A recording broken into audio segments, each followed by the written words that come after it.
Pessoal, a Polícia Federal e a Agência Brasileira de Inteligência vão investigar se o apagão que aconteceu ontem, todo mundo acompanhou, né? Foi provocado por um ato criminoso, uma espécie de sabotagem. O objetivo é apurar se houve esse ato contra o sistema de energia. O apagão começou ali por volta de 8h31 no horário de Brasília e quando foi interrompido ali aquele tradicional aumento de carga. Chega um momento da manhã que precisa de mais energia, né, para o mundo rodar, para o país rodar, e nesse momento o sistema elétrico teve um pique, uma queda, e aí a confusão se estendeu por quase todo o país. Ô Rita Mundim, isso teve um movimento muito ruim, assim, em torno de investidores, inclusive ontem, né? Eu acompanhei por alto algumas informações, o movimento de bolsa e tal. É um caso que está sendo olhado com lupa, né, pelo mercado financeiro. Ô Júnior, olha, eu não vi isso não. Eu acho que é leviano acusar a privatização da Eletrobras. O sistema, ao contrário, eu conversei com o Walter Frois. O Walter Frois é diretor da CMU, uma das maiores comercializadoras de energia do Brasil, ele é mineiro, e é conselheiro da Abracel. E o que ele me explicou e qual é a lógica? A gente não pode politizar um apagão. Nós temos que procurar as razões técnicas. Você tem uma geração muito forte de energia no norte, Tucuruí, e como que o sistema funciona? O sistema, ele funciona equilibrando geração com consumo.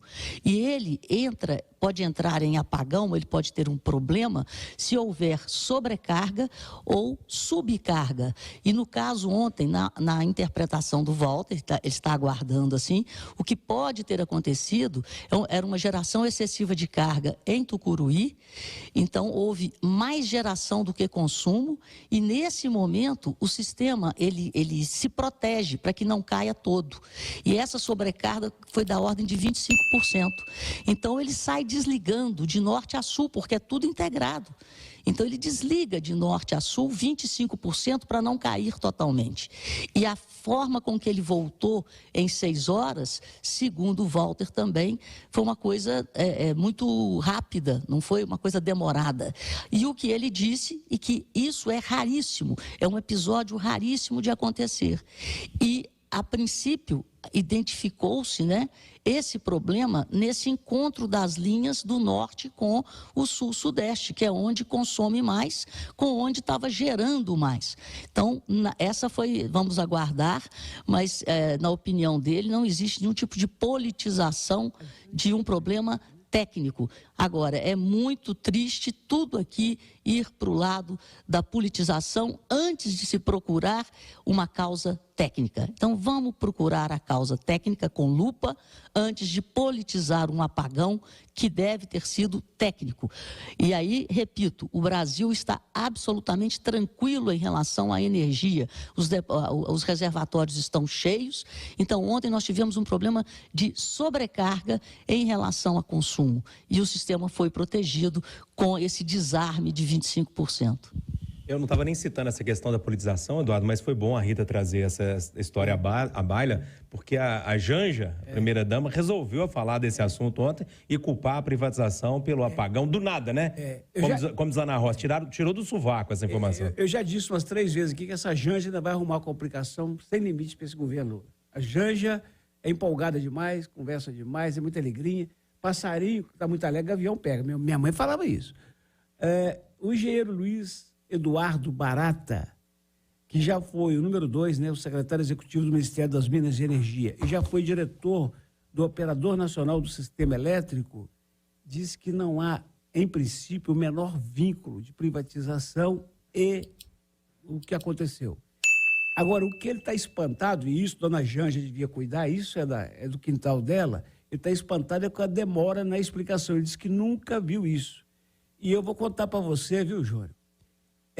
O primeiro choque de tecnologia que eu tive na minha vida, para valer, foi no final dos anos 90, portanto, no século e no milênio passado, quando o presidente da CEMIG era o Carlos Eloy. Foi um grande político mineiro.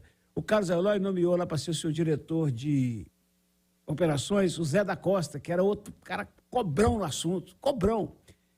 E eles foram me levar para conhecer a central de monitoramento, a central de operações da CEMIG. Eu fiquei com a boca aberta A CEMIG é uma empresa muito organizada. Eu fiquei com a boca aberta naquela época de saber como é que tudo era controlado no computador.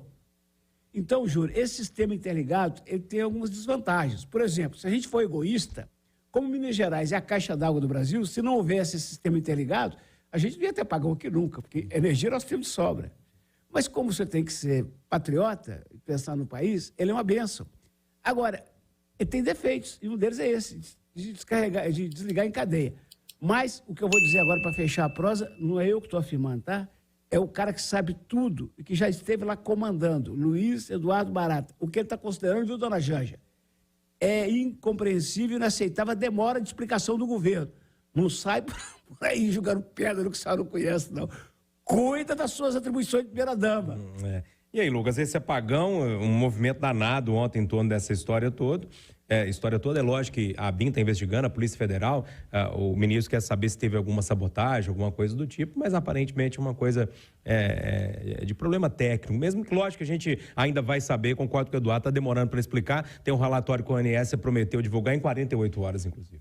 Tem que investigar, né? Ainda mais porque não foi divulgado um suposto evento que aconteceu em localidade que não foi divulgada também, que afetou aí, que resultou nesse apagão, além da falha que ocorreu no Ceará. Então, acho que toda investigação vale a pena fazer, porque a gente está se tratando aqui da rede de energia do país. Agora, só entrar na questão da Janja, ela fez uma indireta, né? Colocou nas redes sociais que a Eletrobras foi privatizada e que isso teria relação e tudo.